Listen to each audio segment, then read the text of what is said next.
Bismillahirrahmanirrahim.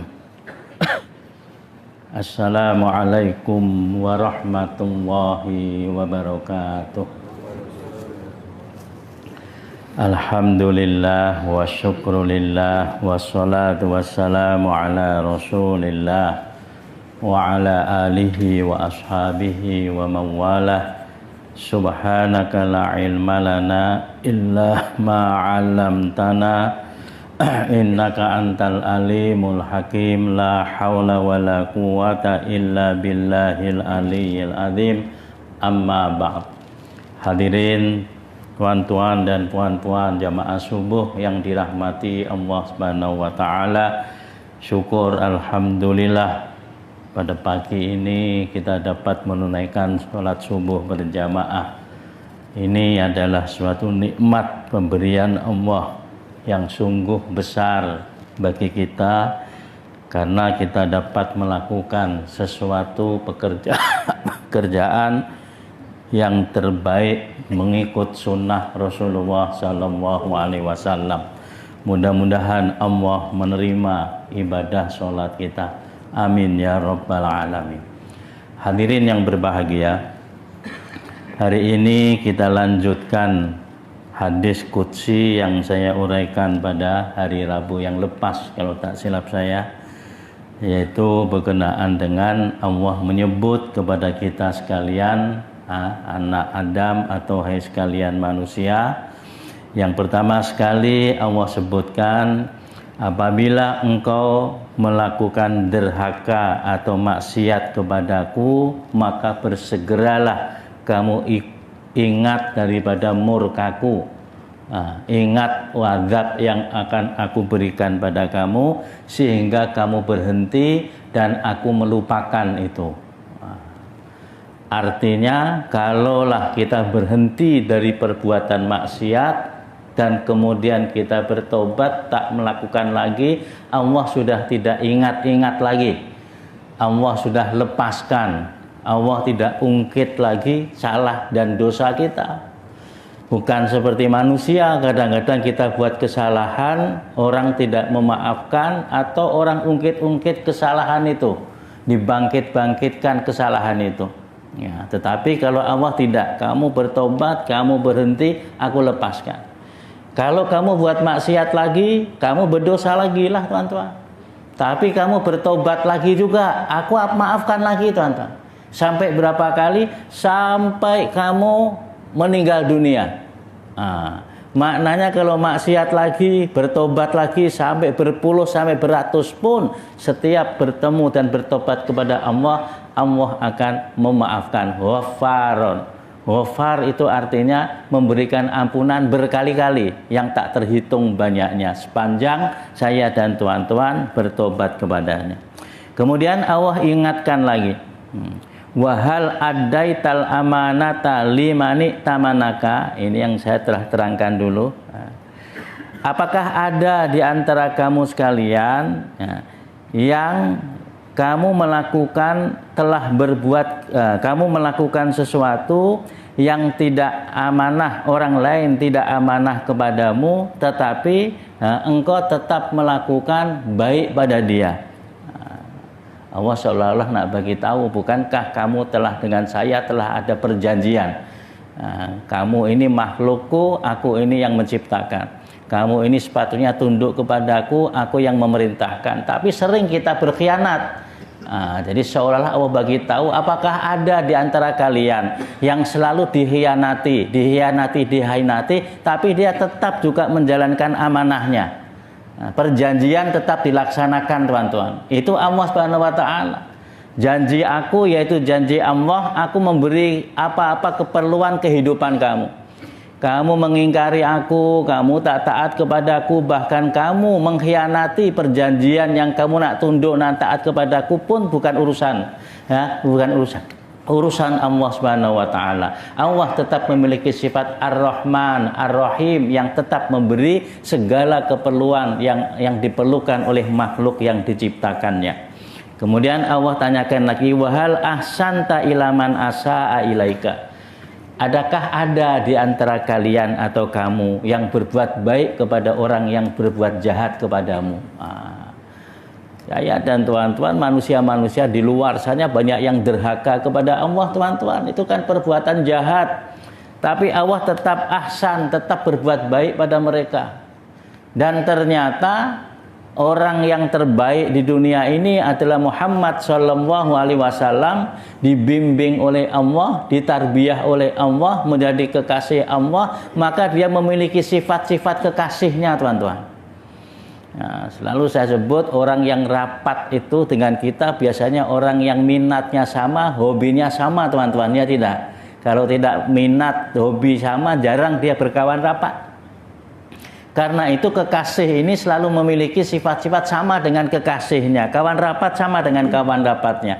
Allah Subhanahu wa ta'ala memiliki sifat yang penyayang kepada seluruh makhluknya. Bahkan berbuat baik kepada makhluknya, buat jahat kepada dia. Maka kekasihnya yaitu Muhammad ibnu Abdillah Rasulullah Sallallahu Alaihi Wasallam pun memiliki sifat-sifat yang begini, tuan-tuan. Rasul menyayangi, Rasul tidak memusuhi, apalagi membenci, tidak ada. Tapi orang-orang yang membenci kepada Rasul, yang memusuhi kepada Rasul, tetap dibimbing dan diberi perhatian, dilayan dengan baik, sebab Rasulullah Shallallahu Alaihi Wasallam sendiri menyatakan, aku ini diutus bukan menghukum kepada manusia, tapi aku diutus untuk membimbing, untuk mengajak manusia berbuat baik. Nah, sebab itu dimaafkanlah, maka didoakan orang-orang Taif yang memburu Nabi, melempar batu mata Nabi, didoakan. Nah, didoakan oleh Rasulullah Sallallahu Alaihi Wasallam, Allahumma hdi, ya, maka ya Allah berikan kepada mereka hidayah, sebab fahum la ya'lamun, sebab mereka itu tidak tahu siapa saya. Mereka tidak tahu saya ini utusanmu ya Allah. Andai kata mereka tahu, niscaya mereka juga akan beriman kepadaku, yaitu percaya bahwa aku adalah seorang Rasul. Seterusnya, wahal afauta amman dzalamaka, adakah ada di antara kamu sekalian yang memaafkan kepada orang-orang yang berbuat zalim kepadamu? Dizalimi terang-terang tuh. Jadi kesalahan karena ini zalim. Salah dengan zalim itu, zalim lebih teruk lagi, tuan-tuan. Kalau zalim itu adalah menzalimi kita, hak yang sepatutnya kita terima tidak diberi, tuan-tuan. Kita tidak salah dizalimi dengan dia dihukum, dengan dia dipukul, dengan dia dianiaya, dengan dia ini zalim. Orang selain yang salah, tapi kita yang dijadikan kambing hitam. Itu zalim, tuan-tuan. Dizalimi kita. Orang dizalimi, kata Allah Subhanahu wa taala, tapi engkau telah memaafkan kepada orang yang menzalimimu. Apakah ada orang yang begitu, tuan-tuan? Hampir-hampir tidak ada. Paling tidak kalau ada orang menzalimi kita, kalau kita tak berani melawan pun, kita diam sajalah, tuan-tuan. Tapi kita berbuat baik pada orang yang menzalimi pada kita memang berat, tuan-tuan. Sangat berat hati kita. Jangankan orang lain, barangkali adik-beradik yang pernah menzalimi, sebab itu saya sebut pada tuan-tuan kadang-kadang, adik-beradik pun yang satu berlaku zalim kepada yang satu, mungkin yang dizalimi itu tak nak bertegur sapa sampai mati, tuan-tuan. Betul ada yang begini, tuan-tuan. Bahkan dia wariskan ketidaksukaannya itu, kebenciannya itu kepada anak-anaknya. Jangan dekat sama pakcik kamu itu, jangan mau bergaul dengan pakcik kamu, jangan pergi rumah pakcik kamu. Kamu tahu duit bapak dulu diambil dia. Kamu tahu tanah yang sekarang dipakai rumah dia, itu tanah waris, patutnya bapak pun dapat bagian. Dia marah itu, tuan-tuan. Ya tidak, patut dapat bagian, tapi dia main nakal. Dia jual, dia ambil sendiri, ataupun dia pakai untuk rumah dia mengaku rumah dia itu. Kita tak dapat bagian apa-apa. Dia benci, teman-teman, dizalimi, hak dia diambil, maka dia tidak mau bertegur. Allah Subhanahu wa taala, teman-teman, Allah yang wajib kita sembah, yang memberi makan, memberi minum, memberi kehidupan, tapi ada orang yang menyembah selain Allah, itu namanya menzalimi Allah Subhanahu wa taala. Sebab itulah dosa syirik ini yang paling dibenci oleh Allah Subhanahu wa taala. Aku yang bagi makan kamu, kamu pula menyembah yang lain. Aku yang beri kehidupan pada kamu. Aku yang memberi kesenangan pada kamu. Tapi kamu menyembah, kamu taat, kamu melakukan pekerjaan-pekerjaan dipersembahkan untuk lain selain daripada aku. Itu namanya mendalimi. Sebab itu Allah sebut, adakah di antara kalian yang mampu yang dizalimi dan tetap berbuat baik? Kemudian disebutkan lagi, wahal kalam taman hajaroka, adakah kamu sanggup masih bercakap, masih bercakap-cakap, masih baik dengan dia terhadap orang yang menghindari kamu atau kepada orang yang menjauhkan diri? Hajaroka, hijrah, dia pergi daripada kamu. Saya dan tuan-tuan ini manusia lemah, tuan-tuan. Orang jauh pada kita, kita pun menjauh juga, tuan-tuan. Orang tak tegur, kita tak tegur. Orang tak datang, kita tak datangi juga. Malah kadang-kadang sifat saya dan tuan-tuan tidak baik, orang datang pun kadang-kadang kita pun tak mampu untuk mendatangi tempat dia. Orang memberi pun kadang-kadang kita tak mampu membalas pemberian dia, tuan-tuan. Coba tuan-tuan pulang nanti renungkan, mana lebih banyak saya dan tuan-tuan memberi pada orang atau diberi pada orang. Saya yakin nanti akan bertemu jawaban. Ternyata lebih ramai orang yang memberi daripada orang yang kita beri, tuan-tuan. Mana lebih banyak orang-orang yang menolong kita daripada yang kita tolong, tuan-tuan. Mana lebih banyak orang yang kita bantu dengan orang yang telah membantu pada kita.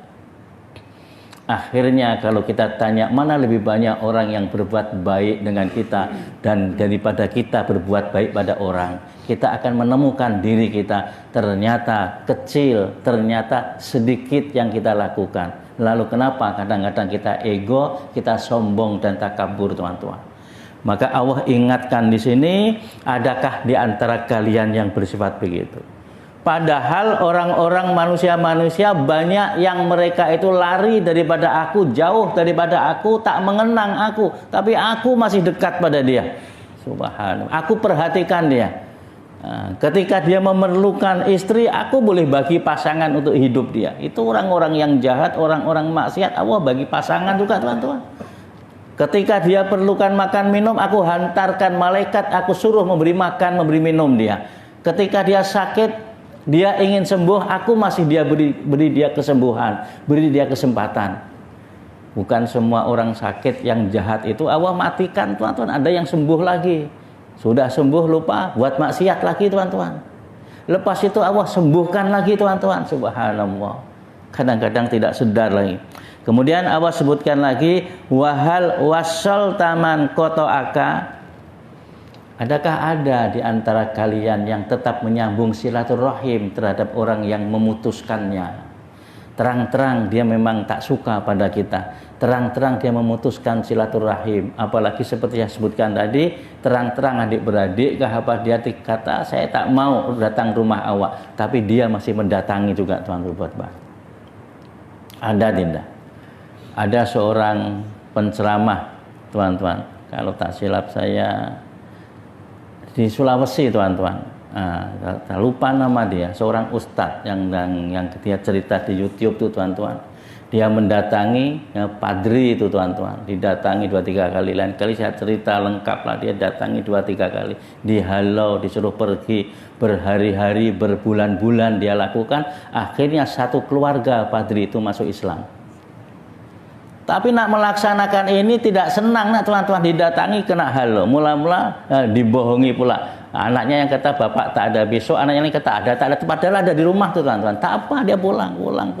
Berhari-hari besok datang lagi, besok datang lagi, besok datang lagi, besok datang lagi, terus berbulan, teman-teman, dilaksanakan. Boleh saya dan teman-teman buat. Akhirnya satu keluarga masuk Islam, teman-teman. Berkat kegigihan ini. Bukan senang. Saya dan teman-teman orang tak suka dekati, memang dia akan luntur, dia akan hancur, akhirnya akan luruh perasaan tak sukanya. Sebab kita buat baik terus, bingung dia, teman-teman. Saya ini tak suka sama dia, tapi datang bawa oleh-oleh, datang bawa ini, senyum buat baik semua. Akhirnya manusia ini, teman-teman, maaf, sejahat-jahat manusia punya hati masih. Dan hati manusia saya yakin lebih lembut, lebih senang daripada binatang. Betul, teman-teman. Binatang saja kita buat baik, akhirnya macam mana, teman-teman? Saya pernah cerita pada tuan-tuan. Yang di Mesir itu ada satu penjara itu tuan-tuan. Ya, yang penjara itu ketika kita melimpas, ada teman daripada Ustadz Al-Azhar, dia cerita lah. Itu ada kisahnya di penjara itu Ustadz. Kisahnya adalah seorang yang penjaga jel di situ masuk Islam, bertobat kemudian masuk Islam. Bukan orang Islam mula-mula. Sekarang dia jadi salah satu penjaga dari sebuah masjid, aktif dia. Kenapa boleh masuk Islam? Disebabkan satu kisah, kisah lama itu tuan-tuan. Ada seorang daripada Ikhwanul Muslimin, Ikhwanul Muslimin tuan-tuan tahu tuan-tuan, yang dia itu nak dihukum bunuh. Padahal dia sudah berbakti bagus kepada raja sekian lama. Tapi nak dihukum juga, hukumannya adalah nak dimasukkan, sudah dimasukkan jel, nak dihukum untuk diterkam oleh anjing yang besar tuh tuan-tuan. Anjing ini memang terlatih untuk menghukum. Siapa-siapa ada yang dihukum, diterkam 4 ekor anjing tuan-tuan. Dikoyak-koyak, dia punya daging badan dia itu tuan-tuan. Maka ketika itu padahal dia sudah berpuluh tahun, tapi oleh karena ketahuan dia Ikhwanul Muslimin nak dihukum begitu tuan-tuan. Subhanallah. Bila nak dihukum begitu, dia berkata kepada raja dia, saya bersedia, tapi tolong beri saya masa, diberi masa saya 10 hari. Saya bersedia untuk menjalankan hukuman itu kalau memang Tuhan telah sediakan untuk saya rela. Tapi tolong boleh tak beri 10 hari. Akhirnya raja kata boleh, tak ada salahnya. 10 hari kemudian nanti akan dihukum. Besoknya tuan-tuan, besoknya dia datang ke penjara, ada tempat anak pembunuhan itu ataupun tempat dia nak dihukum itu tuan-tuan. Dia bagi makan kepada anjing itu tiap-tiap hari. Anjing diberi makan. Dia minta tolong pada penjaga, boleh tak saja. Oleh karena dia orang yang dekat kepada raja dulu, dihargai, dihormati, penjaga pun mengizinkan, lagi pun tak ada salah. Tuan kasih makan. Pagi makan, dia datang lagi petang kasih makan, terus dia kasih makan selama 10 hari tuan-tuan. Apabila 10 hari yang ditentukan dia nak dihukum, dikeluarkan dari tempat itu, anjing-anjing mendekati dia, menjilat dia, duduk dia tuan-tuan, tidak jadi menerkam, tidak jadi apa-apa. Semua heran, padahal anjing ini terlatih, memang terlatih untuk menghukum begitu tuan-tuan. Sudah banyak orang yang mati dengan anjing ini.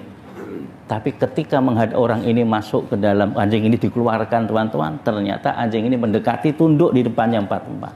Inilah yang menyebabkan kemudian penjaga tadi takjub dan tahu bahwa ini adalah orang yang seolah-olah bagi dialah diridai oleh Allah perjuangannya dalam kebenaran sehingga dilindungi. Akhirnya dia selamat tuan-tuan. Dan oleh karena hukumannya itu sudah dijalankan, dia selamatlah tuan-tuan. Tidak jadi dihukum lah, dia selamat bebas. Sebab kenapa? Berbuat baik pada binatang. Oleh karena itu saya sebutkan tadi, kalau ada orang buat jahat, tak suka kita buat baik-baik, saya yakin manusia itu hatinya tentu lebih lembut daripada binatang, lebih mudah terbuka. Sebab manusia yang diberi amanah oleh Allah tentang agama, diberi amanah oleh Allah Al-Quranul Karim, pasti hati sudah diperhitungkan oleh Allah, mudah untuk tunduk kepada kebenaran dan mudah untuk kepada kebaikan tadi. Wahal ansafta man khonaka, adakah kamu ini masih memberikan kesadaran kepada orang yang telah mengkhianatimu? Artinya apa? Orang yang mengkhianati kita tegur, kita ajak kepada kebaikan. Bukan dimusuhi, dibenci, kemudian dijatuhkan tuan-tuan. Hatta kepada pemerintahan, orang yang baik adalah orang yang menunggu kalau pemerintahan kamu demokrasi umpamanya 5 tahun, 5 tahun lah tuan-tuan. Sepanjang yang memerintah itu orang Islam yang amanah pada Allah, Anda tidak boleh untuk menjatuhkan dia tuan-tuan. Ustadz, dia ini mengkhianati, dia tak bagus. Kalau dia mengkhianati dan tak bagus, cari jalan dia bagaimana nak menegur dia tuan-tuan. Sama dengan orang berimam sholat ini. Sholat berjamaah kan mengatur dan mengajar kita bagaimana kita hidup bernegara tuan-tuan. Mesti tunduk dengan pemimpin. Kalau pemimpin salah macam mana Ustadz? Kalau pemimpin salah, tegur dengan baik. Bagaimana? Katakan subhanallah. Bukan kemudian salah, kemudian diheret dia, dikeluarkan, tukar imam baru. Tidak boleh. Sampai salam. Kalau tak bagus bacaan dia, kalau tak bagus gerakan dia, nampak kurang khusyuk, bagi tahu lain kali mungkin ada orang lain yang jadi imam. Tapi selesaikan dulu assalamualaikum warahmatullah, assalamualaikum warahmatullah, tukar yang baru. Kalau nak ditukarlah tuan-tuan, ya tidak. Kalau dapat diperbaiki, perbaiki. Oh, dia kata saya nak belajar lagi, saya nak lagi supaya mana kekeliruan saya, mana kurang baiknya saya perbaiki. Silahkan teruskan. Nah tuan-tuan, ya tidak. Inilah sistem pemerintahan. Bagaimana kalau sedikit salah, demo kemudian suruh turun, baru tukar baru lagi, tidak puas hati, baru 2 tahun suruh turun, 2 tahun turun. Bila rakyat mau senang tuan-tuan, pikirannya nak jatuhkan saja, ya tidak tuan-tuan. Bila nak hidup senang jadinya, rakyat bingung. Jadi ada peraturannya, itulah yang diajarkan di dalam Islam. Maka disebutkan di sini, kalau ada yang berkhianat, hendaklah kamu sekalian memberi insaf pada dia, kesadaran pada dia. Ditanyakan lagi, Allah kata, wahal sa'al tal ulama an amri dinika wa dunyaka. Adakah kamu sudah sering bertanya kepada ulama tentang masalah dunia kamu dan juga masalah agama kamu? Wah, ini tuan-tuan, ditanyakan oleh Allah Subhanahu wa taala. Kenapa ditanyakan untuk bertanya pada ulama? Sebab ulama-ulama itu warasatul anbiya. Sekarang tak ada nabi tuan-tuan. Kalau kamu masih hidup zaman nabi, terus tanya pada nabi lah. Turun ke bawah para khalifah, turun ke bawah, sampailah sekarang ini yang ada di depan saya dan tuan-tuan, ulama-ulama kita, tok guru kita. Adakah kamu sering bertanya? Nah, jangan sudah melakukan lepas itu baru bertanya. Jangan. Kenapa? Kalau kamu sudah melakukan, kamu bertanya, nanti urusannya adalah kalaulah ulama itu menyatakan sesuatu yang merugikan atau mencegah yang kamu lakukan, berat hati kamu sebab sudah kamu buat. Nah tuan-tuan, tapi kalau belum kamu buat, kamu tanya dulu, clear lah tuan-tuan. Jalan itu senang sebab kamu sudah tanya. Jangan lakukan dulu. Ini yang sering kita buat dulu, kita lakukan undang-undang kita buat. Nanti ada protes ini, protes itu, ada kata tak sesuai dengan Al-Quran, tak sesuai hadis, baru dia buka lagi, baru dia tanya. Akhirnya karena sudah dijalankan, berat mengakui itu kesalahan, buat sajalah, biarkan yang menegurnya. Nah, ini yang jadi masalah teman-teman. Apalagi sebagian nanti tidak berani menegur karena sudah terlanjur dilaksanakan. Takut juga. Nah, ini yang jadi masalah. Jadi tanya dulu. Wa inni la anduru ila suwarikum walakin anduru ila qulubikum wa niyatikum wa ardha bihadzal khisali ankum. Akhir sekali hadis qudsi ini menyebut, sedangkan aku sendiri yaitu Allah Subhanahu wa taala tidak melihat pakaian luar kamu dan jasad badan kamu, tetapi aku melihat qulubikum wa niyatikum. Aku melihat hati kamu dan niat kamu. Ini yang penting teman-teman. Allah tak melihat pakaian, sebab pakaian yang kita pakai ini tidak sama. Kalau melihat pakaian, berapa markah yang diberi teman-teman. Kalau pakai jubah berapa, pakai kot berapa, baju Melayu berapa, batik berapa. Kalau Allah melihat itu, sebab itu Allah tak pandang ini. Pakai kot, pakai baju Melayu, pakai apapun sama saja. Cuma kalau pakai jubah ada kelebihannya, sebab itu mengikut sunnah Rasulullah SAW. Tetapi dalam keadaan-keadaan tertentu, bukan semua. Kalau ketika pakai jubah dapat sunnah Nabi. Kalau Anda pergi ke sawah sana, Anda pergi mancing ikan, pakai jubah, jubahnya itu tak menjadikan dapat pahala sunnah Nabi teman-teman. Kalau kamu sembahyang, kamu berzikir, kamu sedang melakukan ibadah, mengikuti Nabi, pakaian Nabi, dari tambahan dapat tambahannya. Kalau yang kerja-kerja lain tidak, karena Nabi pun tak buat kerja-kerja kamu itu tuan-tuan, tak ada sunnahnya. Tapi ketika kita menghadap Allah, itulah sunnah Nabinya dapat. Maka Allah tidak melihat pakaian-pakaian kamu teman-tuan. Hari raya kita pakai baju Melayu, pakai baju apapun sama juga. Ya tempat China sana pakai pakaian Cina, Korea pakai tradisi Korea, di Indonesia pakai baju batik, sama saja teman-tuan. Yang penting hati kamu dan niat kamu. Yang kedua, badan kamu juga. Allah tak melihat badan kamu kurus kah, kecil kah, besar, tinggi, tidak. Karena manusia berbagai badan dia teman, size badan dia. Tapi Allah melihat hati kamu. Hati kamu dan niat kamu. Niat ketika kamu melakukan sesuatu, kepada siapa kamu niatkan. Sebab itu sering saya sebut, yang penting Allah melihat niat kita. Saya berniat nak doakan bapak saya, mak saya berniat untuk kebaikan yang kita lakukan. Meskipun tidak sempat atau tidak dilakukan Nabi, kalau perbuatan itu baik dan bermanfaat dan niat kamu baik, insya Allah Allah terima teman-teman. Tidak dicontohkan Nabi pun tidak mengapa. asal baik, bermanfaat, dan niat kita betul. Allah melihat niat saya dan tuan-tuan. Mudah-mudahan bermanfaat. Insya Allah kita sambung pada hari yang lain. Subhanakallahumma wa bihamdik asyhadu an la ilaha illa anta astaghfiruka wa atubu ilaik. Bismillahirrahmanirrahim. Wal as innal insana lafi khusrin illal ladzina amanu wa amilus solihat wa tawassaw bil haqqi wa tawassaw bis sabr. Wassalamu alaikum warahmatullahi wabarakatuh.